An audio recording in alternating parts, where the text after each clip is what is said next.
दोस्तों ये shark tank India season 5 के अब तक के बेस्ट पिचेस हैं। Number 1 multi bag AI. और इक्विटी देगा।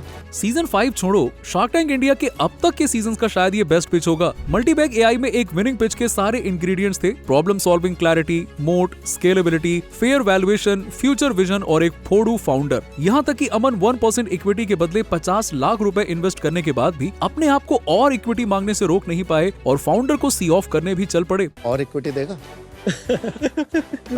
चल के डिस्कस कर ले। और इक्विटी दे दे, और बड़ी कंपनी बनाते हैं। मैं बता रहा हूँ तेरे से इससे बड़ी कंपनी बना सकते। But guys, love you. लेकिन फिर सुपर 30 बैच के स्टूडेंट से इससे कम भी तो एक्सपेक्टेड नहीं होगा। अगर आपको पता ना हो तो बिहार के आनंद कुमार 30 अंडर प्रिविलेज्ड बच्चों के बैच को आईआईटी एंट्रेंस एग्जाम्स के लिए तैयार करते हैं और इस पर ऋतिक रोशन की फिल्म भी आई थी। मल्टीबैग एआई के फाउंडर आदित्य आनंद उन्हीं में से एक हैं। अपने पिच में आदित्य ने एक बहुत बड़ी बात कही है जो हर फाउंडर को सुननी चाहिए। And to start a startup, which is very risky, okay, and अभी stable income नहीं है, कुछ नहीं है, 1.5 साल हो गए।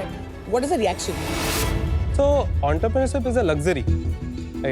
और I like that. सीजन 5 के 13th एपिसोड में आदित्य ने अपने AI native stock market research platform Multibagg AI को पिच किया। उन्होंने एक कॉम्प्रिहेंसिव एआई प्लेटफॉर्म बनाया है जहां वो एक पावरफुल चैटबॉट ऑफर करते हैं जिसका नाम है आइरिस। यूजर आइरिस से स्टॉक्स, आईपीओस, ईटीएफ्स और इंडाइसेस से रिलेटेड कुछ भी पूछ सकते हैं। लेकिन ये इन्फॉर्मेशन कंपनी के ऑफिशियल एक्सचेंज फाइलिंग से आती है, तो चैट जीपीटी या ग्रोक पर ये एज है क्योंकि ये इंटरनेट से उठाए हुए कोई भी रैंडम आर्टिकल्स नहीं है। केवल कुछ सेकंड्स में ही आप अपना पोर्टफोलियो भी कनेक्ट करवा सकते हैं। मल्टीबैग थीम बेस्ड बकेटिंग ऑफर करता है जो रियल टाइम में अपडेट होता है। जैसे अपने पिच में उन्होंने डेटा सेंटर्स थीम दिखाई थी। इस वक्त इंडिया के बड़े बड़े बिलियनियर्स अडानी और अंबानी भी डेटा सेंटर्स में इन्वेस्ट कर रहे हैं। बेस्ट पार्ट था आदित्य का आईआईटी कानपुर का इंजीनियरिंग बैकग्राउंड उनके प्रोडक्ट में प्रॉब्लम सॉल्व करता हुआ दिखाई देने लगा, वो भी सिर्फ 3 लोगों की टीम के साथ। लेकिन ये सारे फीचर्स फीके पड़ जाते अगर उन्हें सेल करने के लिए एक फोड़ू फाउंडर नहीं होता तो। एआई वेव में आज हर कोई इंक्लूडिंग शार्क्स मिस आउट नहीं करना चाहते और आदित्य के पिच में शार्क्स को फ्यूचर विजन की भी क्लैरिटी मिली। We'll have to see where the world is moving.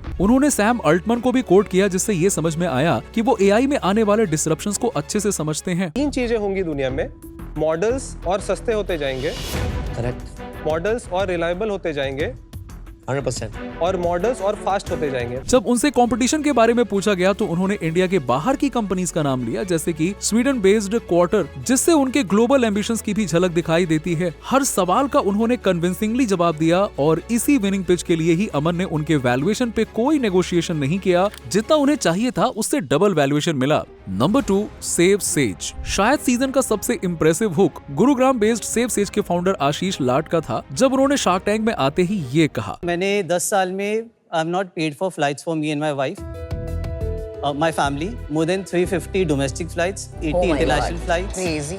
What 100 hotel nights. What? पिछले 3 साल में हमने 15 लाख की ज्वेलरी खरीदी होगी विदाउट पेइंग। कुछ भी पैसे नहीं दी। नहीं। सेव सेज एक एआई पावर्ड ऐप है जो आपके खर्चों को स्कैन करता है। 500 प्लस क्रेडिट कार्ड्स में से हर परचेज के लिए बेस्ट कार्ड चूज करता है। 74 लॉयल्टी प्रोग्राम के रिवॉर्ड पॉइंट्स ट्रैक करता है और आपको एग्जैक्ट बताता है कि मैक्स वैल्यू के लिए पॉइंट्स कैसे रिडीम कर सकते हैं, फिर चाहे वो फ्लाइट्स हो, होटल्स हो, वाउचर्स हो या फिर ज्वेलरी। पिच में आशीष अमन के साथ में 1-on-1 भी गए, ये देखने के लिए कि किसको क्रेडिट कार्ड्स पे एक्सपेंस मैनेज करने की ज्यादा समझ है। आप एयर इंडिया पे 10 लाख खर्च तो आपको 10% मिलता है जो पहले 30% तो मिलता अगर था। मुझे फ्लाइट्स फ्री में मिलते तो मैं पैसे क्यों दूंगा? 100 आशीष, 100 अमन, 0. Let's move on. इंटरेस्टिंगली आशीष पहले शार्क कुणाल बहल के साथ में भी काम कर चुके हैं। अब जो पिच की शुरुआत में कोई टोटका लग रहा था वो एक बहुत ही बढ़िया बिजनेस मॉडल निकल के आया। सेव सेज का सबसे इंपॉर्टेंट यूनिक सेलिंग पॉइंट है जब आशीष ने कहा कि वो अपने एक्सपेंसेस पे एनुअली 23% अर्न करते हैं। अपने सारे खर्चे पे 23% एनुअली कमाया है। Not on your investment, on your expenses. That is a game changer. वो कॉन्सेप्ट ही लोगों को समझने में बहुत टाइम लगेगा, राइट? आखिरकार टफ नेगोशिएशंस के बाद उन्होंने 4 शार्क से 9% के बदले और 44.44 करोड़ की वैल्यूएशन पे फंडिंग उठाई। नंबर 3 कलाम लैब्स। इंडिया के मिसाइल मैन, फॉर्मर प्रेसिडेंट और भारत रत्न डॉक्टर एपीजे अब्दुल कलाम से इंस्पायर्ड कलाम लैब्स डेफिनेटली सीजन 5 के बेस्ट पिचेस में आता है। 2024 रिपब्लिक डे को ऋतिक रोशन की फिल्म फाइटर के साथ कोलैब करने के बाद बिट्स पिलानी ग्रेजुएट्स अहमद फराज, सशक्त त्रिपाठी और हर्षद अवस्थी ने अपने खुद के low cost space mission launch करने का फैसला किया।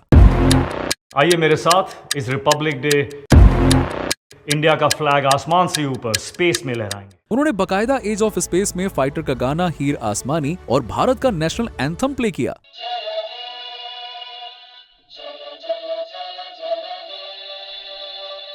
जो पहले एक स्पेस फोकस्ड लर्निंग प्लेटफॉर्म हुआ करता था, वो आज ड्रोन टेक स्टार्टअप और फ्यूचर में स्पेस टेक स्टार्टअप बनना चाहता है। वो बलून्स की मदद से यूएवीज को एज ऑफ स्पेस में डिप्लॉय करते हैं, जिससे वो आर्म ड्रोन्स की तरह एंटी ड्रोन टेक्नोलॉजी से भी डिटेक्ट नहीं हो सकते, और हो भी गए तो उन्हें नियर स्पेस एल्टीट्यूड से गिराने का कॉस्ट दुश्मन भी जस्टिफाई नहीं कर पाएगा। कलाम लैब्स ने ऑलरेडी 9790 मीटर पर हाईएस्ट यूएवी फ्लाइट अचीव किया है। अपने पिच में भी कलाम लैब्स के फाउंडर्स ने अपने अनोखे अंदाज से शार्क्स का दिल जीत लिया और आखिरकार अमन से उन्हें फंडिंग मिल ही गई। हालांकि फिलहाल वो वेदर मॉनिटरिंग और सर्विलियंस के लिए ड्रोन्स बना रहे हैं। कलाम लैब्स का असली मकसद कुछ और है। जैसे लैंड और ओशियन में एयरक्राफ्ट कैरियर से प्लेन टेक ऑफ करते हैं, वैसे ही वो स्पेस से इंडिया का एरियल वॉरफेयर एंगेज करना चाहते हैं। नंबर 4, संपर्क मी। कई बार किसी स्टार्टअप को शार्क टैंक पे शार्क से डील नहीं मिलती, लेकिन पिच इतना इंप्रेसिव होता है कि आप एज एन ऑडियंस खुद देखकर हैरान हो जाते हैं। संपर्क मी उन्हीं में से एक है। सारे शार्क्स उनके नंबर सुनकर हैरान रह गए। कौन लगाएगा यार स्टिकर? आपको 5 लाख लोगों ने लगा रखा है। What? 499 के 5 लाख लोगों ने ये स्टिकर खरीदे हैं। कितनी सेल है आपकी? दिस ईयर हम लोग 3.5 करोड़ करने वाले हैं। What? लास्ट ईयर 2.7 करोड़ था, What? उससे पहले 1.7। इनफैक्ट किसी को तो ये लगा कि फाउंडर राहुल झा गलत नंबर्स बता रहे हैं। नहीं हो सकता, कुछ भी नंबर बोल। नहीं यार, कुछ तो गड़बड़ है। वो एक scannable QR code sticker provide करते हैं, जिसे गाड़ी पे लगाया जा सकता है, ताकि अगर वो गाड़ी कहीं फंसी हो या गलत तरीके से पार्किंग की गई हो तो ओनर को कांटेक्ट किया जा सके और गाड़ी को हटाया जा सके। बेस्ट पार्ट ये कि ओनर का personal information including phone number disclose नहीं होता, उसे मास्क किया जाता है और उसके बदले कंपनी का टोल फ्री नंबर डिस्प्ले होता है। संपर्क में इमरजेंसी कॉन्टैक्ट और रोड साइड असिस्टेंस भी ऑफर करते हैं, मतलब कि अगर कोई बेहोशी की हालत में है तो इमरजेंसी कांटेक्ट किया जा सकता है। नमिता को खासकर प्रोडक्ट के बारे में और इन पर्टिकुलर इंडिया के हॉन्किंग कल्चर के बारे में डाउट्स थे। भाई रिस्पॉन्सिबिलिटी, आपने इंडिया में हॉन्किंग कल्चर्स देखा है? मैम धीरे-धीरे इवन चेंज हो रहा इंडिया है। Stuck in a place and they know कि हिल नहीं पाएंगे तो भी वो हॉन्क किए जाते तो हैं। That's a problem. इतने इम्पेशेंट लोग हैं। आपको क्या लगता है कि वो ऐसे कल्चर में वो स्टिकर लगाएगा, फिर कोई आएगा, वो स्टिकर पड़ेगा, उसको फोन करेगा? Do you think that's practical and normal in the Indian culture? लेकिन राहुल ने बहुत ही क्लैरिटी से उस चीज को डिफेंड किया। तो एक एग्जांपल देता हूँ। उस सिचुएशन में जो गाड़ी फंसी थी, आपके पास कोई ऑप्शन था उनको कांटेक्ट करने का जिसकी गाड़ी है वो? कोई ऑप्शन तो नहीं था। अगर ये स्टिकर होता तो you had one option. I am giving you that one option. उन्होंने बहुत ही बढ़िया बात कही कि जब तक कोई उस प्रॉब्लम को सॉल्व नहीं करता है, तब तक ऐसा ही लगता है कि वो प्रॉब्लम कभी सॉल्व ही नहीं हो सकती है। जो ऑप्टिमिज्म और क्लैरिटी एक फाउंडर में होनी चाहिए, वो राहुल में नजर आई। आखिरकार हालांकि उन्हें डील नहीं मिली, लेकिन जाते जाते भी राहुल ने यही कहा कि वो डील से ज्यादा अवेयरनेस के लिए आए थे। नंबर 5, गोट लाइफ। गोट लाइफ का बिजनेस मॉडल अमन ने एक लाइन में एक्सप्लेन किया। यश, I think you know your stuff well. I think you know Gen Z's well. तू ओट नहीं बेच रहा, तू वाइब बेच। हम सब जानते हैं कि अमन यंग ब्रांड्स को टैंक में देखकर हमेशा एक्साइट हो जाते हैं, लेकिन जेंजी ब्रांड गोट लाइफ के फाउंडर यश कालरा का कॉन्फिडेंस देखकर पांचों शार्क्स उन्हें ऑफर देने से खुद को रोक नहीं पाए। इनफैक्ट शायद पहली बार शार्क टैंक में शार्क्स ने किसी ब्रांड के साथ में सिटिंग ऑफर पक्की की होगी। Goat life, mocha marvel, tiramisu, mango madness जैसे 6 अलग अलग डिलीशियस फ्लेवर्स में हाई प्रोटीन ब्रेकफास्ट बेचते हैं, जिसमें chia, flaxseed, date powders, jaggery, pure whey protein, cocoa, coffee, dried fruit powders और कई अमेजिंग हेल्दी इंग्रेडिएंट्स होते हैं। इंटरेस्टिंगली वो सिर्फ ओट्स बेचते हैं और सिर्फ ब्रेकफास्ट कैटेगरी में आगे प्रोडक्ट्स ऐड करना चाहते हैं। हालांकि ओट्स स्टेडली ग्रोइंग कैटेगरी है और यश का मानना है कि आज भी इस कैटेगरी में कोई नए प्लेयर्स नहीं है, पुराने FMCG ब्रांड्स ही इसे डोमिनेट कर रहे हैं। गोट लाइफ ने एक और अनोखी स्ट्रैटेजी अपनाई है। वो मंथली इंटरवल्स में गोट लाइफ के लिमिटेड ड्रॉप्स करते हैं, जिससे ऑडियंस में एक्सक्लूसिविटी और एंटीसिपेशन बढ़ती है। मोस्टली अब तक हमने क्लॉथिंग या शू स्नीकर ब्रांड्स को इस तरह से ड्रॉप करते हुए देखा है, लेकिन गोट लाइफ वही ओट्स में कर रहा है। पीसेस लॉन्च करेंगे इतने दिन के लिए, अगर आप खरीद सकते हो। जैसे स्नीकर्स में करते हैं, जैसे sneakers- वो तूने ओट्स में किया है। वो ओट्स में किया है। कमाल है भाई। और वो आगे इन लिमिटेड ड्रॉप्स के साइज बढ़ाएंगे ताकि वो एंटीसिपेशन बना रहे। दोस्तों आज के लिए इतना ही। ये सीजन 5 के अब तक के पिचेस में से बेस्ट पिचेस थे। क्या आप हमारे बेस्ट पिचेस के साथ एग्री करते हो या आपको लगता है कि कोई और पिच भी इस वीडियो में होना डिजर्व करता था? हमें कमेंट सेक्शन में कमेंट करके जरूर बताइएगा। हम डेफिनेटली पार्ट 2 में उन्हें पिच करेंगे। तो पार्ट 2 के लिए सब्सक्राइब करना मत भूलना। मिलते हैं नेक्स्ट वीडियो में।